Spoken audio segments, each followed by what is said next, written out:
Hello student, welcome to my YouTube channel. मैं आपसे बस केवल इतना कहना चाहता हूं कि आप किसी भी वीडियो को जब देखते हैं तो शुरू से एंड तक पूरा देखा करें ध्यान से, ताकि चीज़ें आपको अच्छी तरह समझ में आ जाएं। क्योंकि अगर बीच में कुछ भी छूट जाता है थोड़ा सा भी, तो उससे क्या है कि उस टॉपिक की जो अंडरस्टैंडिंग है वो अच्छी तरह से हो नहीं पाती। ठीक है, इसलिए इस वीडियो को भी पूरा ध्यान से देखिएगा शुरू से एंड तक। तो हम शुरू करने जा रहे हैं एक्सरसाइज 1.4 का लेक्चर नंबर 1। और इसमें हम सबसे पहले पढ़ने वाले हैं किसके बारे में? वेन डायग्राम के बारे में। वेन डायग्राम को डिस्कवर करने वाले जो साइंटिस्ट थे या मैथमेटिशियन थे, उनका नाम था जॉन वेन। ठीक है, तो वेन डायग्राम्स की मदद से हम क्या कर पाते हैं, एक, दो या तीन या ज़्यादा सेट के बीच में जो रिलेशनशिप होती है उसको दिखा पाते हैं अच्छी तरह से।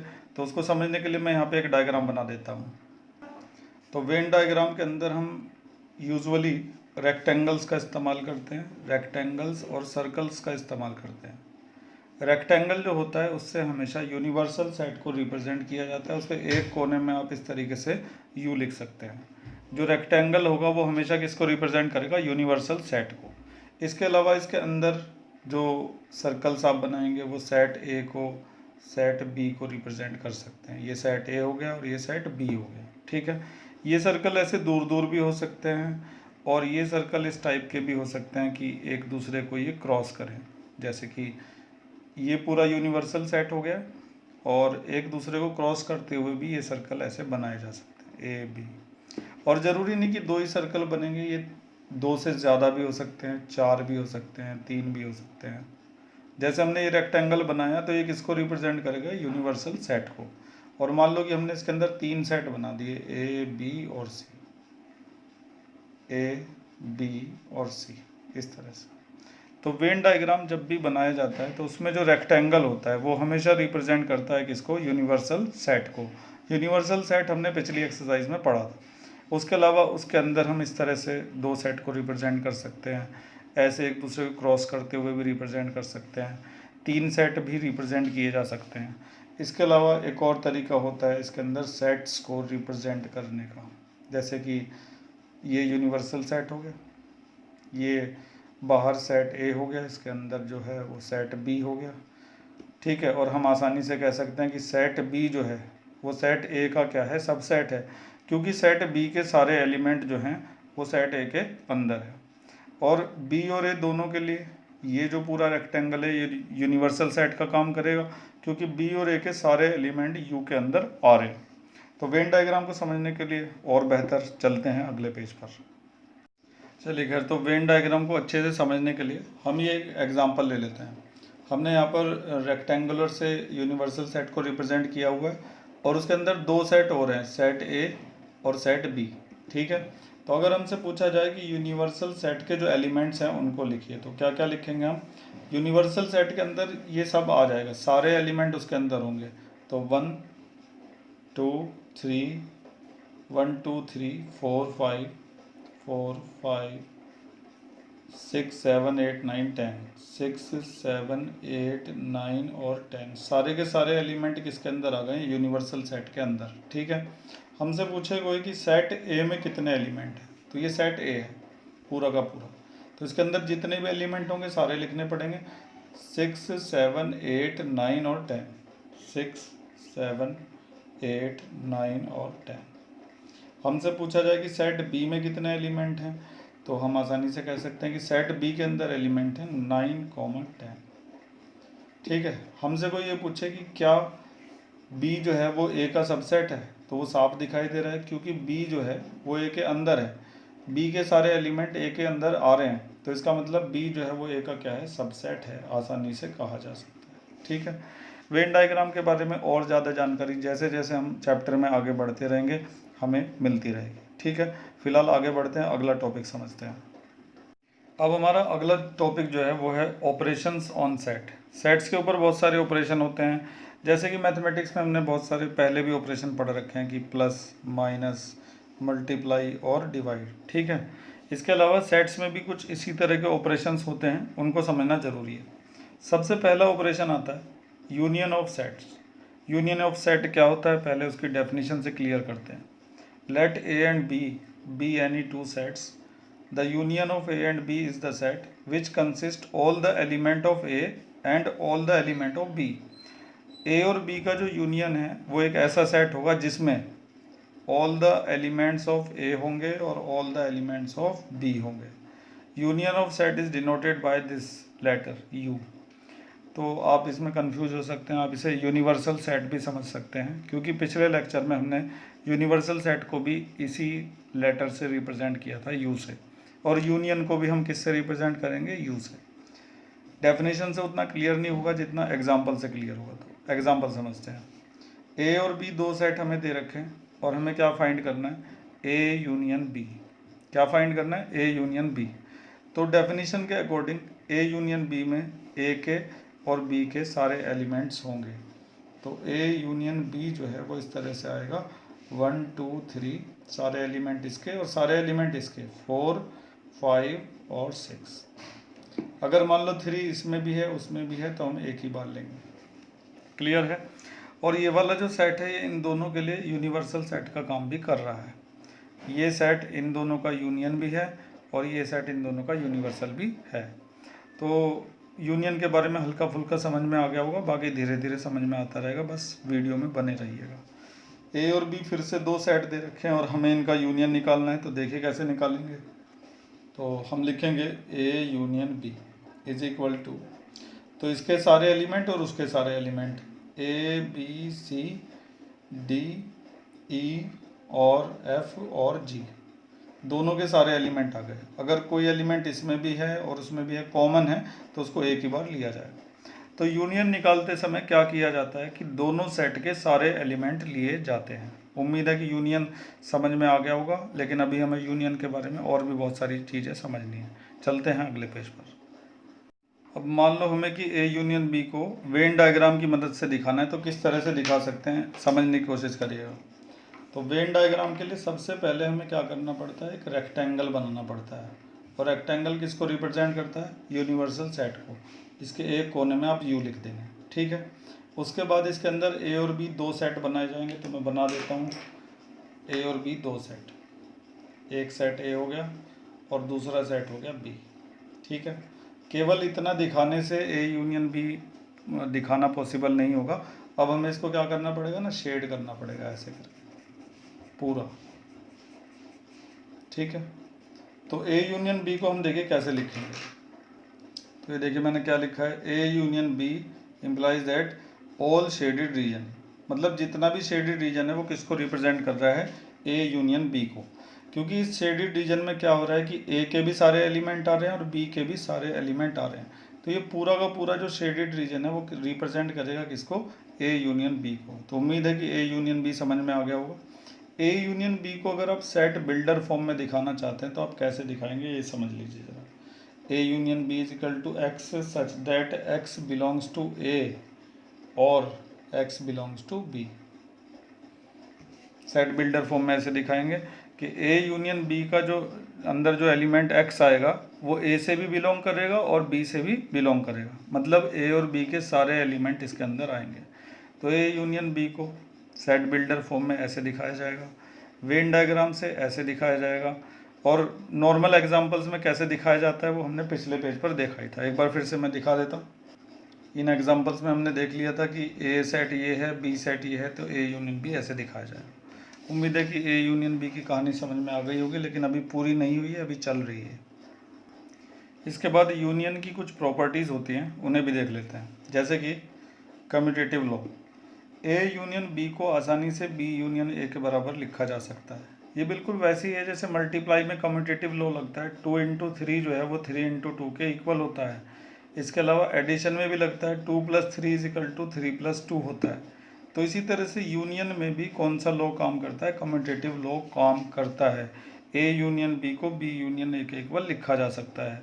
लेकिन ये कम्यूटेटिव लॉ जो है ना, सब्ट्रैक्शन में काम नहीं करते। 3 - 2 जो है वो 2 - 3 के इक्वल कभी नहीं हो सकता, ना ही डिवीजन में काम कर सकते। 3/2 कभी भी 2/3 के इक्वल नहीं हो सकता, ठीक है। तो यूनियन में कम्यूटेटिव लॉ काम करता है। आप कभी भी ए यूनियन बी को बी यूनियन ए के इक्वल लिख सकते हैं। इसके अलावा एसोसिएटिव लॉ भी काम करता है। A union B union C को आप लिख सकते हैं A union B union C, इस तरीके से। आप ध्यान दीजिए ज़रा, पहले ए था ब्रैकेट के अंदर, अब वो बाहर आ गया और सी ब्रैकेट के अंदर चला गया। ये लो हमारे काम आएंगे आगे सवालों को करने में। हर चीज़ को बहुत बारीकी से समझना पड़ेगा और बड़े ध्यान से। A union phi is equal to A होता है।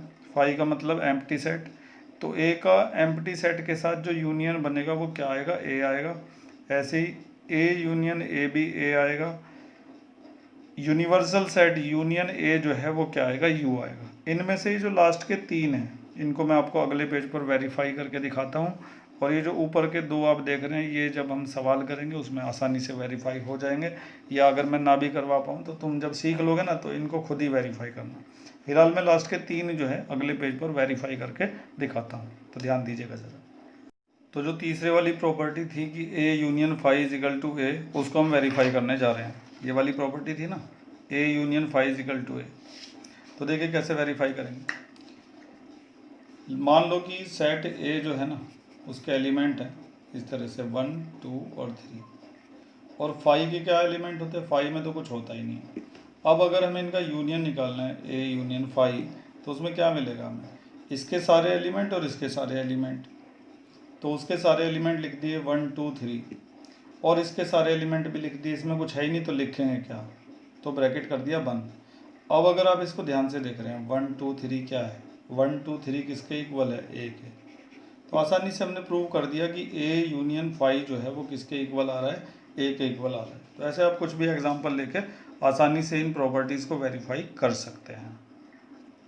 अब फोर्थ वाली प्रॉपर्टी को देखो, A union A is equal to ए।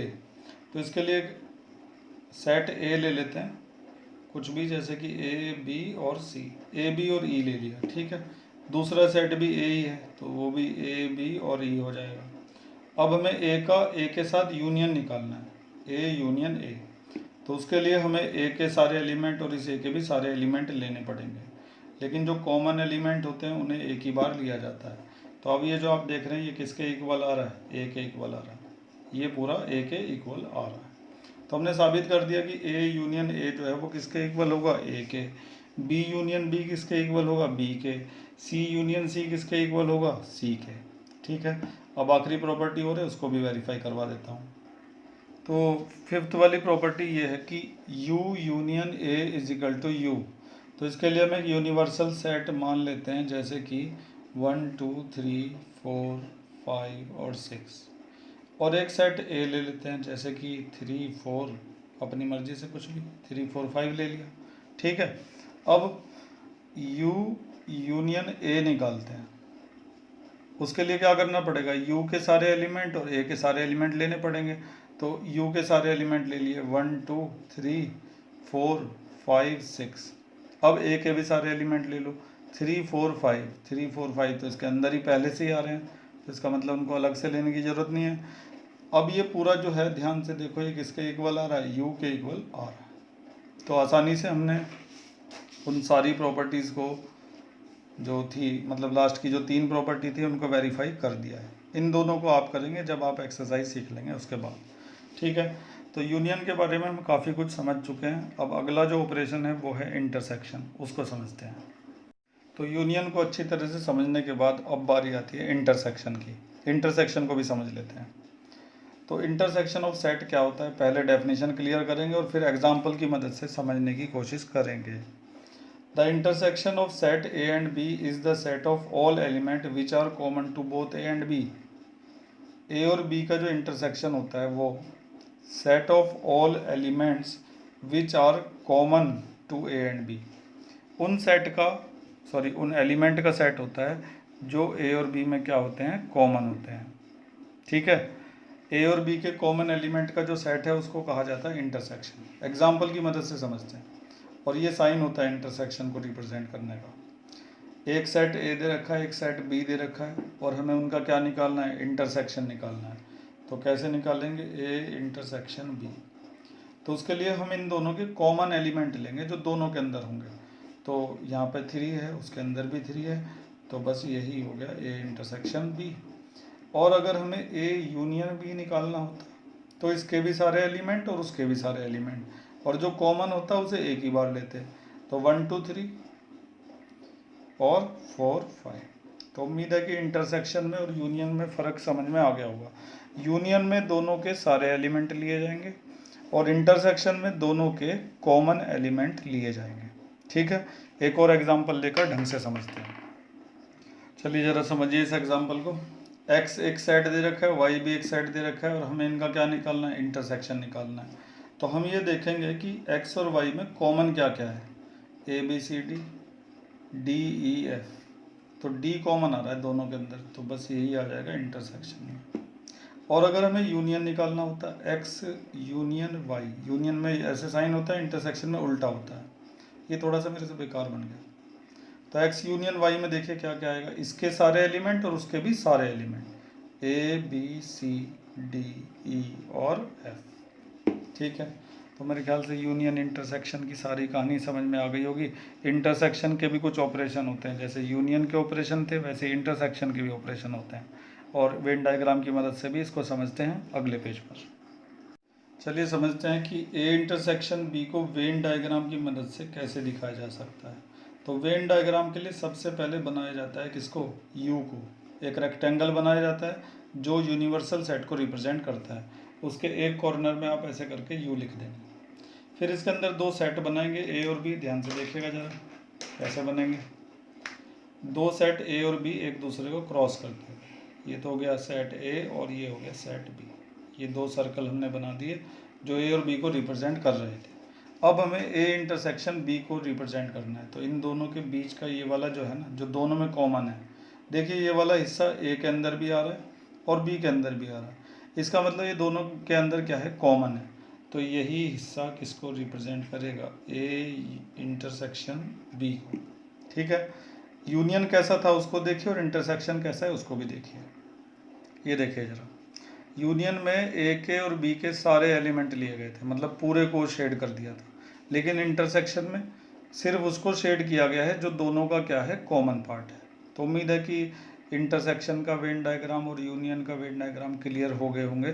ठीक है, जैसे मैंने इसके नीचे लिख देता हूँ, इस तरह से मैंने लिख दिया है ए intersection be all shaded reason, और शेड कितने में हो रहा है, सिर्फ इतने में। ठीक है, अब जिस तरह से यूनियन की प्रॉपर्टीज़ थी, मैं दिखाता हूँ एक बार। ऐसी प्रॉपर्टीज़ थी ना यूनियन की, इसी तरह से इंटरसेक्शन की भी प्रॉपर्टीज़ होती हैं जिनको समझना ज़रूरी है। तो मैं यहाँ पे सारी प्रॉपर्टीज़ पहले लिख देता हूँ, फिर आपको समझाता हूँ।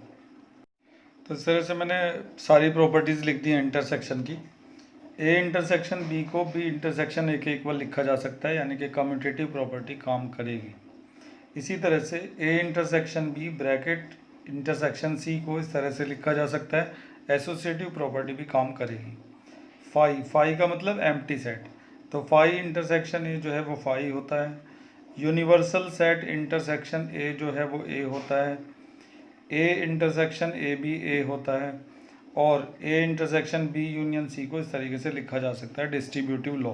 ये सारी इंटरसेक्शन की प्रॉपर्टीज़ होती हैं, इनको बिल्कुल उसी तरह से वेरीफाई किया जा सकता है जैसे हमने अभी यूनियन की प्रॉपर्टीज़ को वेरीफाई किया था। ठीक है, उम्मीद है कि सारी चीज़ें समझ में आ गई होगी। इसके अलावा ए इंटरसेक्शन बी को सेट बिल्डर फॉर्म में कैसे लिखते हैं वो भी देख लीजिए यहाँ पर। तो इस तरह से लिखा जाएगा, A intersection B is equal to X such that X belongs to A and X belongs to B. X जो है ना वो ए से भी बिलोंग करना चाहिए और बी से भी बिलोंग करना चाहिए। जबकि यूनियन को हमने कैसे लिखा था, X such that X belongs to A और X belongs to B. X या तो ए से बिलोंग करे या फिर बी से बिलोंग करे। ध्यान देने वाली बात यह है कि यूनियन के केस में यहाँ पर और आता है और इंटरसेक्शन के केस में यहाँ पर एंड आता है। ठीक है, तो सेट बिल्डर फॉर्म में इंटरसेक्शन को इस तरीके से रिप्रेजेंट किया जा सकता है। चलिए आगे बढ़ते हैं। अब हम समझने जा रहे हैं डिफरेंस ऑफ सेट्स के बारे में। सेट्स का डिफरेंस मतलब किस तरह से उनको माइनस किया जाता है। तो पहले definition, the difference of set A and B is the set of element which belong to A but not belong to B. ये ध्यान देने वाली बात है, ऐसे एलिमेंट का सेट बनेगा ए और बी के डिफरेंस में जो ए से तो बिलोंग करते होंगे लेकिन बी से बिलोंग नहीं करते होंगे। फिर से हम डेफिनेशन से उतना बेहतर नहीं समझ पाएंगे जितना हम एग्जाम्पल से समझ पाएंगे। तो एग्जाम्पल लेते हैं, एक सेट ए है और दूसरा सेट बी है और हमें निकालना है ए माइनस बी।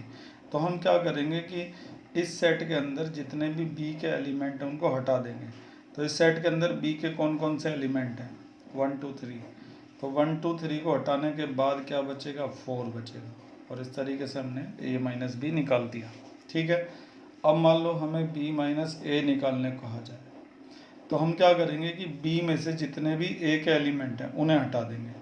तो b में से a के एलिमेंट हटाओगे तो 1 2 3 जो है a के एलिमेंट हैं, इसके अंदर भी आ रहे हैं।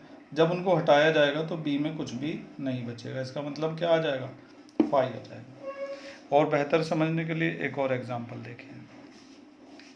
एक सेट V दे रखा है जिसके एलिमेंट हैं A E I O U। एक सेट B दे रखा है जिसके एलिमेंट हैं A I K U। और हमें निकालना है V माइनस बी। तो V में से B के जो एलिमेंट हैं उनको हटा दिया जाएगा। देखो क्या क्या है, एक तो A है, एक I है और एक U है। उनको हटा दो तो बचेगा क्या, E O, बस यही बचेगा। ठीक है, और दूसरे में B माइनस बी निकालना है। तो B में से V के एलिमेंट हटा दो, तो हटाओ जरा क्या क्या बचेगा, A हटेगा एक और I हटेगा एक और U हटेगा एक तो बचेगा क्या, फिर K बचेगा। तो बड़ी आसानी से डिफरेंस ऑफ सेट निकाला जा सकता है। अगर आप A माइनस बी निकाल रहे हैं तो इसका मतलब सेट A में से जितने भी B के एलिमेंट हैं उनको निकाल दो। ठीक है, बाकी चीज़ें हमें जब एक्सरसाइज करेंगे तब अच्छी तरह से समझ में आएगी। एक बार हम A माइनस बी का वेन डायग्राम और समझ लेते हैं। तो A माइनस बी का वेन डायग्राम समझने के लिए सबसे पहले हम एक रेक्टेंगल बनाएंगे इस तरह से, जो कि रिप्रेजेंट करेगा किसको, यूनिवर्सल सेट को। इसके बाद हम इसके अंदर दो सेट बनाएंगे A और B। ये सेट A हो गया और ये हो गया सेट B, A और B। ठीक है, इसके बाद A माइनस बी देखिए किस तरीके से दिखाया जाएगा। मैं जिस रीजन को शेड कर रहा हूँ उसको ध्यान से देखिएगा। ये जो चीज़ मैंने शेड की है यही चीज़ किसको दिखाएगी, A माइनस बी को। अब ये कैसे दिखा रही है A माइनस बी को, वो समझ लीजिए ज़रा। देखिए ये पूरा A है, पूरा A, उसमें से इतना हिस्सा अगर हम निकाल देते हैं तो जो बचेगा वो क्या होगा, A माइनस बी ही तो होगा। A में से B का जो पार्ट था वो हमने हटा दिया, तो ये शेडेड रीजन हमारे सामने आया। तो ये किसको रिप्रेजेंट करेगा, A माइनस बी। तो काफ़ी चीज़ें आपको समझ में आ गई हैं। अब जो कमी रह गई होगी वो एक्सरसाइज में पूरी हो जाएगी। ठीक है, तो यूनियन, इंटरसेक्शन और डिफरेंस ऑफ सेट्स समझने के बाद अब हम एक्सरसाइज को आसानी से कर सकते हैं। तो चलिए बढ़ते हैं एक्सरसाइज की ओर। तो अब हमारे सामने एक्सरसाइज आ गई है 1.4 और 1.4 एक्सरसाइज का पहला सवाल है, find the union of each of the following pair of set. इन सब में हमें क्या निकालना है, यूनियन निकालना है, फर्स्ट से लेकर फिफ्थ तक। तो इसमें से कुछ का मैं निकाल दूंगा और कुछ का आप निकालिएगा खुद ही। ठीक है, तो देखते हैं। तो इस तरह से मैंने यहाँ पे क्वेश्चन नंबर 1 का पार्ट फर्स्ट लिख दिया है। तो हमें इसका यूनियन निकालना है। एक सेट A दे रखा है, एक X दे रखा है, दूसरा Y दे रखा है। तो अगर यूनियन निकालना है तो क्या लिखा जाएगा, X यूनियन Y। और यूनियन में क्या किया जाता है, दोनों सेट के सारे एलिमेंट लिए जाते हैं। तो 1 2 3 और 5। अब देख लो कि कोई एलिमेंट छूटा तो नहीं है, इसका भी सारे आ गए और इसके भी सारे आ गए। ठीक है, आगे बढ़ते हैं। सेट A और सेट B दोनों बिल्डर फॉर्म में दे रखे हैं। पहले हम इनको रोस्टर फॉर्म में कन्वर्ट करते हैं और उसके बाद इनका यूनियन निकालते हैं। तो सेट A को रोस्टर फॉर्म में कन्वर्ट करते हैं। X is a natural number multiple of 3। X एक नेचुरल नंबर है और 3 का मल्टीपल है। तो स्टार्ट करेंगे 3 से। 3 का मल्टीपल पहला, 3 1 जा 3, 3 2 जा 6, 3 3 जा 9, 3 4 जा 12, 3 5 जा 15। कहाँ तक लिखना है इस बारे में कुछ कहा नहीं है। अब B पे आ जाओ जरा। B में क्या है, X is a natural number less than 6। X एक नेचुरल नंबर है 6 से छोटा। तो 6 से छोटे नेचुरल नंबर आएंगे 1 2 3 4 और 5। बस अब हमें इनका यूनियन निकला है, A यूनियन B। तो इसके और उसके सारे एलिमेंट, तो देखिए कैसे लिखेंगे, 1 2 3 4 5 6 9 12 15 और डैश डैश डैश लगाकर इसको छोड़ दिया जाएगा। तो वैसे तो हमने इसको रोस्टर फॉर्म में लिख दिया है, लेकिन हमारा क्वेश्चन क्योंकि बिल्डर फॉर्म में था तो हम कोशिश करेंगे अपने आंसर को बिल्डर फॉर्म में देने की। देखिए कैसे देंगे, लिखेंगे x सच दैट x। तो अब x है क्या वो देख लो। वैसे तो वो 3 के मल्टीपल है, लेकिन शुरुआती जो नंबर है x जो है वो इक्वल है 1 2 3 4 5 के और मल्टीपल ऑफ 3, इस तरह से लिखेंगे मल्टीपल ऑफ 3। तो इस सेट में आने वाला जो एलिमेंट x है वो या तो 1 2 3 4 5 हो सकता है या फिर क्या हो सकता है मल्टीपल ऑफ 3 हो सकता है। इस तरह से इसको बिल्डर फॉर्म में लिख देंगे। ठीक है, एक और पार्ट देखते हैं।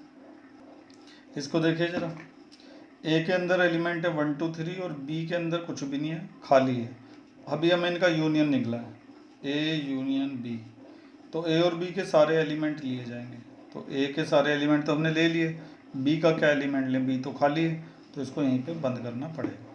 ठीक है, तो बस ये हो गया, A union B is equal to 1 2 3। और देखिए कि क्या हम इसे ए लिख सकते हैं, क्योंकि ये पूरा किसके इक्वल है, ए के इक्वल है। इस तरह से हमारा क्वेश्चन नंबर 1 जो है वो पूरा हो चुका है। बचे हुए पार्ट आप खुद करेंगे। आगे बढ़ते हैं। अब समझते हैं क्वेश्चन नंबर 2 को। सेट ए दे रखा है और सेट बी भी दे रखा है और पूछा गया is A is the subset of B, क्या ए बी का सबसेट है। तो हम देखेंगे कि ए के सारे एलिमेंट अगर बी के अंदर आ रहे होंगे तो ए जो है वो बी का सबसेट होगा। तो साफ दिखाई दे रहा है यहाँ पे clearly A is the subset of B, ये हमने लिख दिया। पहला सवाल तो पूरा हुआ। अब निकालना है ए यूनियन बी, तो निकाल दो A union B. A union B के लिए ए के और बी के सारे एलिमेंट लिए जाएंगे, तो आ गया ए बी सी, जो कि ए बी सी किसके इक्वल है, बी। तो सवाल तो पूरा हो गया, लेकिन इस सवाल से एक इम्पॉर्टेंट रिजल्ट हमारे सामने आ रहा है। क्या आ रहा है, अगर ए बी का सबसेट होगा तो ए यूनियन बी जो है वो क्या आएगा, बी आएगा। इसको आप ऐसे समझें, अगर एक्स सबसेट होगा वाई का तो एक्स यूनियन वाई जो है वो क्या आएगा, वाई आएगा। इसी तरह से डी अगर सबसेट होगा सी का तो डी यूनियन सी जो है वो क्या आएगा, सी आएगा। तो एक इम्पॉर्टेंट रिजल्ट हमारे सामने आ चुका है। बढ़ते हैं आगे, क्वेश्चन 3। तो अभी जो चीज़ें मैंने आपको यहाँ पे समझाई है ना, उसी के ऊपर बेस्ड ये क्वेश्चन है। इसमें लिखा हुआ है A and B are two set such that A is the subset of B. A और बी दो सेट हैं और ए जो है वो बी का क्या है, सबसेट है। Then what is A union B. तो हम अच्छे तरह से जानते हैं कि ए यूनियन बी जो है वो क्या आएगा, बी आए। अगर ए बी का सबसेट है तो ए यूनियन बी क्या आता है, बी आता है। ये हमने ऊपर समझ लिया था और इधर भी हमने लिख लिया था कि अगर एक्स सबसेट है वाई का तो एक्स यूनियन वाई जो है वो क्या आएगा, वाई आएगा। डी सबसेट है सी का तो डी यूनियन सी क्या आएगा, सी आएगा। तो इस तरह से सवाल नंबर 3 का जवाब हमने आसानी से दे दिया कि अगर ए बी का सबसेट है तो ए यूनियन बी क्या आएगा, बी आएगा। उम्मीद है कि समझ गए होंगे। आगे बढ़ते हैं। इसके बाद हमारे सामने ना क्वेश्चन नंबर 4 आ चुका है, जिसमें A B C D 4 set दिए हुए हैं और अगले पेज पर क्या निकालना है, अगले पेज पर हमें ये सारी चीज़ निकालनी है, A union B, A union C, ये सब निकालना है। तो ये सब आप बड़े आराम से निकाल सकते हैं। मैं इसका जो है 5th वाला पार्ट आपको करके दिखा देता हूँ, ध्यान से देखिए। तो ये हमारा सवाल है, सेट ए दे रखा है, बी दे रखा है, सी और डी दे रखा है और हमें ये निकालना है A union B union C. इसे हम एक साथ नहीं निकाल सकते। A union B union C निकालने के लिए पहले हम इस हिस्से को निकालेंगे। ज़रूरी नहीं है पहले हम इसको ही निकालें, पहले पिछला हिस्सा भी निकाला जा सकता है। तो पहले निकलेगा ए यूनियन बी। कैसे निकलेगा, ध्यान से देखो, ये ए है और ये बी है। तो ए के और बी के सारे एलिमेंट लिए जाएंगे, 1 2 3 4 5 और 6। निकल गया ए यूनियन बी। इसके बाद अब निकलेगा A union B union C. ये कैसे निकलेगा, देखो ए यूनियन बी तो ये रहा और सी कहाँ पर है, ये रहा। तो ए यूनियन बी के सारे एलिमेंट लेंगे और सी के भी सारे एलिमेंट लेंगे, तभी निकलेगा A union B union C. तो इसके सारे एलिमेंट लेंगे 1 2 3 4 5 6 और 5 6 तक तो हो गया, 7 और 8, 7 और 8। समझ गए होंगे। अगर नहीं समझ में आया तो एक और पार्ट देख लो, ये 5th था ना, एक और देख लेते हैं। तो इस वाले पार्ट में हमें निकालना है B union C union D. तो पहले हम ये निकालते हैं बी यूनियन सी।